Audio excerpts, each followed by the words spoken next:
강릉에 있는 그 열화당 이야기인데요. 열화당 강릉을 가려면 이 대관령을 넘어야죠. 대관령은 그 큰 관문입니다. 그 대관령 동쪽에 해당하는 지역을 관동이라고 그러죠. 큰 관문이니까.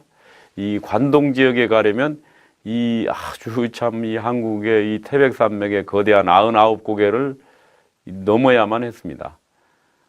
한양의 그 서울에서 권력투쟁이 불러일으키는 그 풍진 먼지도 이 대관령을 넘어가기는 힘들었다고 합니다. 그래서 그 관동 지역은 속세의 먼지가 없는 그런 그 별천지로 그렇게 인식이 됐기 때문에 선풍, 신선의 그런 선풍이 많이 남아있는 장소입니다. 이런 장소가 선풍이, 신선의 그 풍류가 머물러 있는 이 지역에 바로 관동 팔경이 있는 겁니다. 우리나라에서 제일 볼만한 경치가 저는 이 관동 팔경이라고 봅니다. 제가 다녀보니까 그래요.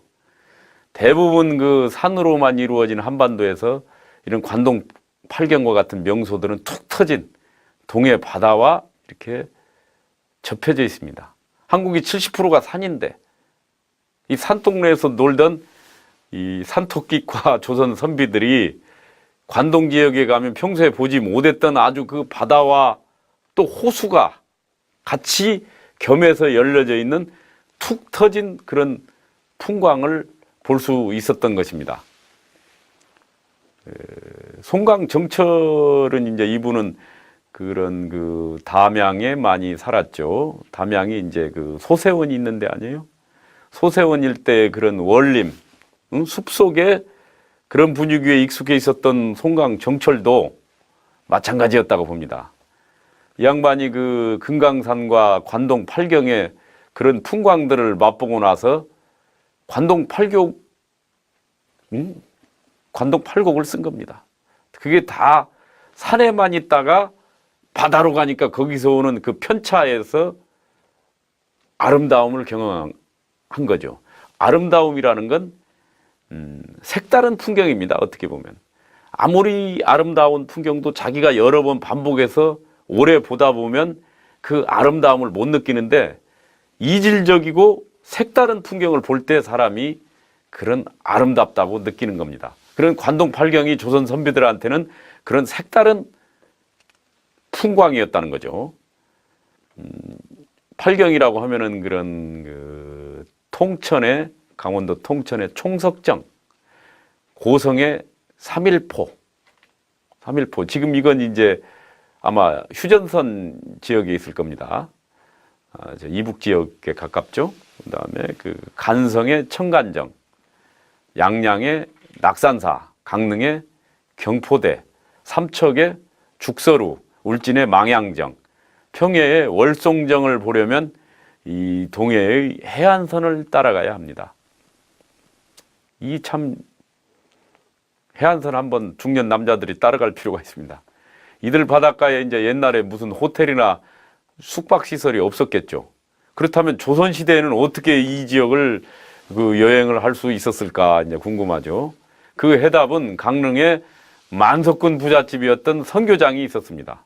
호텔 여관이 없던 시절에 동해안에 이 선교장에서 여행객들은 먹고 잘 수 있었던 거죠.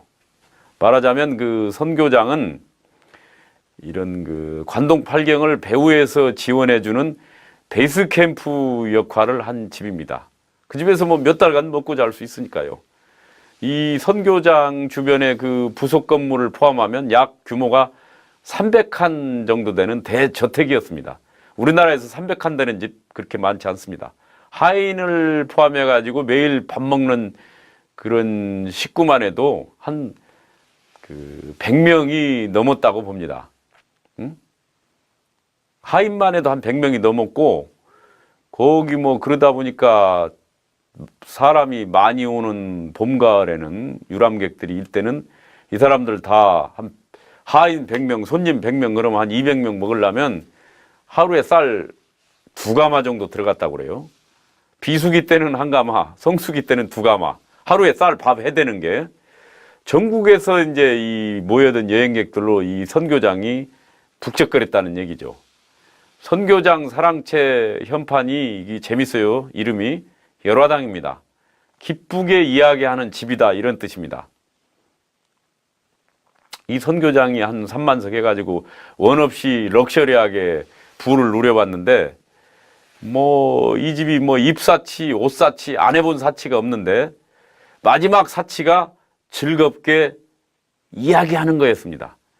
즐겁게 이야기하는 게 인간의 시름을 잊을 수 있고 후유증이 없는 놀이죠. 우리가 술을 먹으면 얼마나 먹겠습니까? 많이 먹으면 또 다음날 오바이트 오고 간경화 오는 거 아닙니까?